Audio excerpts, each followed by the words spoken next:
Hello and welcome to this turn 14 of this YouTuber multiplayer series, and this is a late night cast for me. It's a bit later in my share house at the moment, so if things are a little bit quieter than usual, a little bit less animated, that is the reason. I'm trying not to disturb my housemates.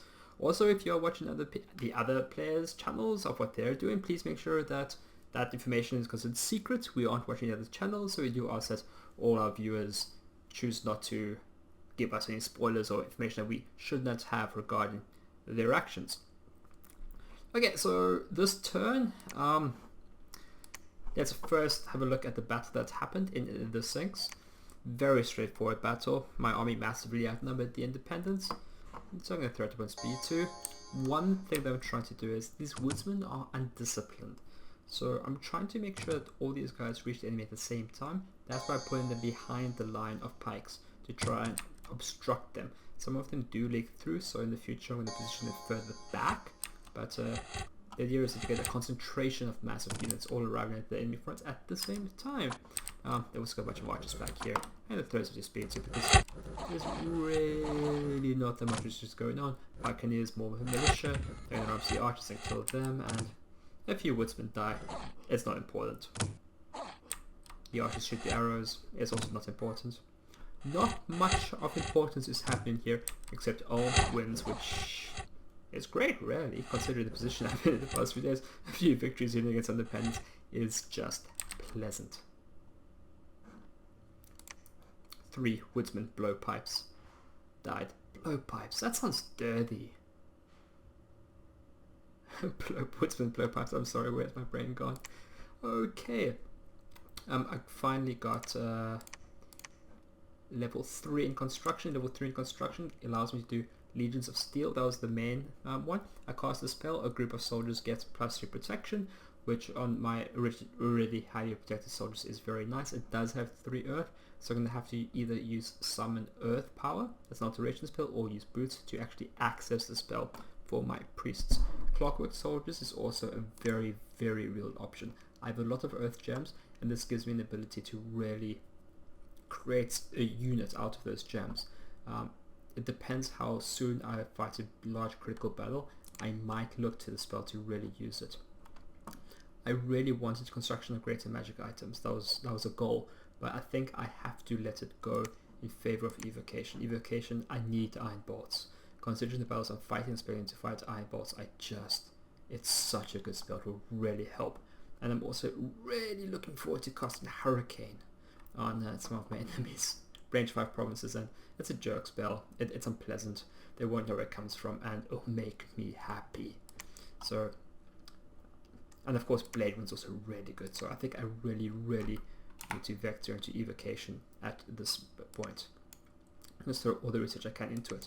It's reaching the point where I'm actually very much considering using my pretender to do research, which really isn't the desired goal for him, but if it gets me iron darts soon enough to be leveraged in a battle, that might be very valuable.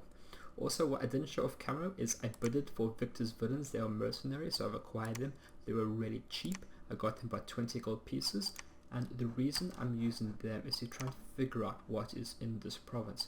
I got in okay, let's just hold up a teeny bit. Tortuga, Shinuyama, down here, he initiated the Council of the Living. The idea was to bring in all the living nations to fully unite and vector our aggressions towards the undead nations. At this point, particularly Asphodel does look strong, but with all the living nations, it should have been a 5v2, should be a 5v2, so it should be a foregone conclusion. But things happened. So what did happen? I did things. So there was quite a long email chain. That's where most of the diplomacy is happening now. So I'm going to try and bring some of that to fruition. And DasTactic actually made a comic. He actually made a legit comic with figures and graphics and speech bubbles of the important points of that conversation. So please head over to his channel. I think he has it shared up there somewhere. Otherwise, I'm going to try and figure out exactly how to make that available to you guys. So we all got talking together in the council, saying some stuff, talking about, hey, this is my position, how are you doing, we should attack them here. Tortuga suggested they an attack on him from everyone, vectoring in. Pictures, graphics, arrows, was great. And then I learned that Agatha, that's these rock people up here, actually have a peace treaty with Asphodel, right? And playing the role character that I have of swearing as Asphodel is my eternal and sworn enemy for now and always, vectoring their destruction as the top priority. I role played basically losing it, flipping my lid, and this is what I said. And because it's late in my share house at the moment, I can't be as animated as I want to be when reading this, but here it goes. This is me addressing the Council of the Living. As many of you know, the Elvish people have been fighting Asphodel for many months now due to their wanton aggression. As many of you also know, Elm has initiated the sacred ritual of Akvavish, declaring Asphodel his sworn and eternal enemy. We are outraged to learn that one of us has made peace with Asphodel. We cannot suffer having one in our midst, having reached formal agreements with our eternal enemy. Verily, Agatha has already given word of our plans to the undead overlords. We must banish this impostor from the council. He's a traitor to the living. For surely where will Agatha's armies march now that they are allied with the undead? To weakened Ulm, to Shinuyama, who is now fighting Asphodel, to the untouched lands of man? Know this, the armies of Elm are strong enough to resist any incursion. Agatha is clearly a pawn of the undead and a threat to us all. We must banish him from this council. Okay, that was a huge exaggeration. I know, I definitely reached. Look, there's no evidence that I have of him actually allied with them, but maybe, who knows?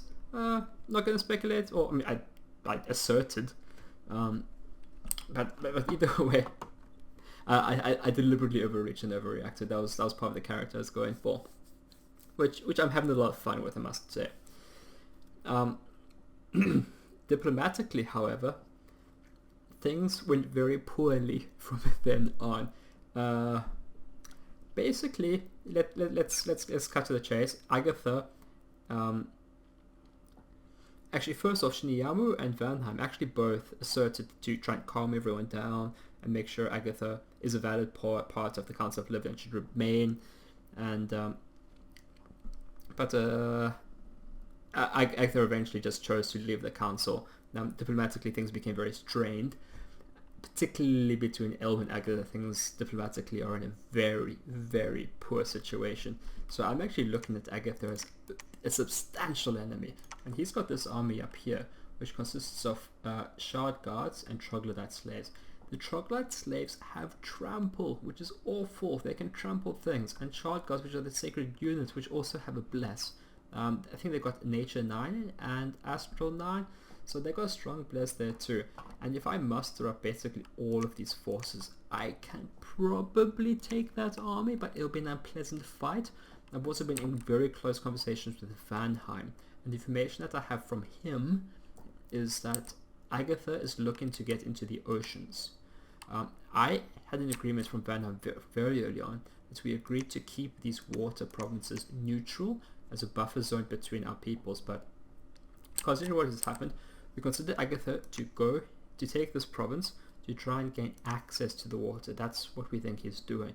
Now, his shard guards are actually amphibious, but his leader isn't. But he probably has a way of getting into the water. There are a lot of items that allow him to do that, like pools of water breathing, or there are a few other very cheap items that allow to give him specifically amphibious properties, which allows him to lead an amphibious army. So he'll probably get into the water easily. Vanheim has this idea that I'm not exactly sure exactly how it's going to transpire from his perspective, so watch his videos, but he feels that he can actually get into the oceans and water, and I've given him permission to do this. We are in a cooperative effort, but a little bit more complicatedly, because of course we're going to pretend that we aren't in full agreement, that Agatha is basically Vanheim is forcing himself into the ocean. I'm not okay with it. I protested. The idea is to try and give the impression to everyone else that we aren't as closely aligned as we are. And look, I'm desperate for friends. There's a very good chance Vanheim will betray me in the end to secure victory, but enemy, faraway friend. The best chance I have is to completely commit to this friendship and alliance with Vanheim, and maybe a miracle will happen that will allow me to get into the game, because right now I know I'm in a very, very weak situation. So the expectation is that this army is going to go down here. My plan was to move this army to cap all these neutral provinces, so that's gone out the window. New plan. I'm still going to try and take these provinces. So this force is going to take, it should easily be able to take this army, and then that one as well. Let me just check that the army setup here is correct. Hold and attack, sure. These, I can pick up these units. I'm going to have to put these are undisciplined, so these are just going to run forward, but there are only 3 of them, so we're just going to have to live with that. These guys, yeah, interestingly, 46 out of 40, this is how he arrived, so I'm okay with that. But if I move units out of his command, I can't put them back in because of the limit. So they just put them there as well. Put them on hold and attack. Closest enemy is fine, okay. So the idea is that I'm just going to sit back and the archer is going to pummel them. The barbarians will probably try and run forward. Hopefully they won't. That might well die, but they're undisciplined. What else can you do? But let's not forget the value of barbarians. They killed Bob and Tom, which was great. Mostly more luck on my part than skill, but hey, I'll take it. I'm also playing that up in the roleplay as well. Like, look at Glorious. Oh, I'm killing Bob and Tom, but I don't mention the sheer luck aspect of it. The diplomacy part of this game is actually a lot of fun. And I think for the most part people are actually being honest as to what's going on. Although the deception thing is actually very light nature, like me and Van are trying to pretend to not be as allied as we are. So that's going to go down there. Balmus is going to down into side search. He'll probably try and hit these other sides as well. The big problem early on was when he was coming down, he did side searches. Asphodel came up attacking, he had really threw that in the works. Okay, so what to do with this army? I think the idea is now there is a chance Agatha will take this province. I don't think he will, but there is a chance. And if I move this army and this army up here without all my priest smiths, it will be ugly. So instead, I'm going to move this army down here, and I'm going to move this armies into here, and then the turn after, I'm going to attack this throne province and take it. I just need more provinces. I'll probably claim the throne. That might cause some ruckus because I'll be because just no one has thrones. It might really position me as a throne leader, which is not what I want. But no one has thrones, and I just need these provinces. So let's set that up. Okay. Put you in here, put the undisciplined units together. I've got another commander here. At least I've got commanders now, just they can go up. It doesn't actually matter how these guys are set up at the moment. So I'm going to send this guy and this guy, the 2 commanders, down to this province, and they're going to join up for the attack on these guys. There's a lot of them, but they are the vast majority is Bear Tribe, and they're just terrible. Now I got Victor. He's cheap. I'm going to send him here. The reason is, no, not sneak. Move. Sneak means he won't try to fight. That's actually a really interesting thought. But I actually want him to fight. Because the information I have from Shinuyama is that although this province looks like it's very weakly defended, the information I have is that the defense rate in this province is really high, which makes perfect sense. It's a bottleneck. I think he's hoping to catch like a small army of mine going into a weakened position, expecting to win, and they get thumped by a huge amount of province defense. So it was a good plan on him. It's expensive, because province defense isn't really value for money. But the idea is that this guy is going to give me perfect information as to what the province defense level is at, which is what I need, because after this army takes on this province, I'm going to have to walk like 3 turns back up here. It's not looking pretty. The delays, and then what, we're going to be turn act 17 of the game, but it is what it is. This is the position I am. This is my life. I'm going to do the best I can and try and stay in here as best I can. So consider Asphodel's going for Black Centaurs, Agatha is going for Shark Guards. Both these are sacred units. I much prefer Pioneers, but the anti-sacred abilities of the Guardians is just what I have to go for. Priest Smiths always. Let's make sure they're all on research.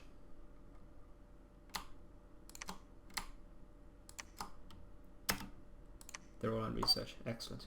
They're on move, move, move. You're on move, move. You're on move.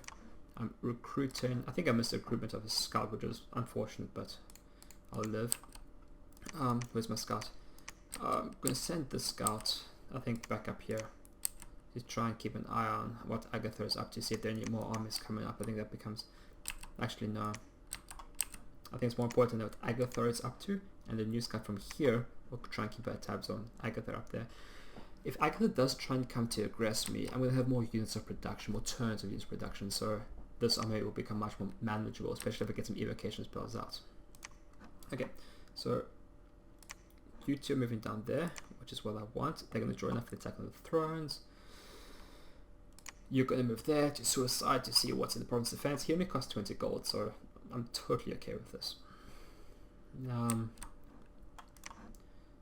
That's actually be some of the best gold I've spent sacrificing mercenaries. Should I put some defense up here? I don't know. Is it necessary? Let's just do one. Who knows? I really desperately need to start building my second fortress. I can probably do it next turn with this income. So here's probably a good spot. A lot of connections. So if I want to build a fortress here next turn, I think I'll have the gold for it. I need to build a commander. Oh god, why does it have to be such an expensive commander?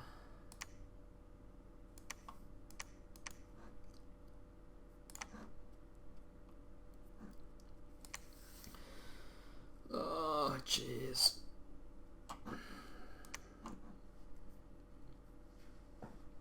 Or I could just build on this province.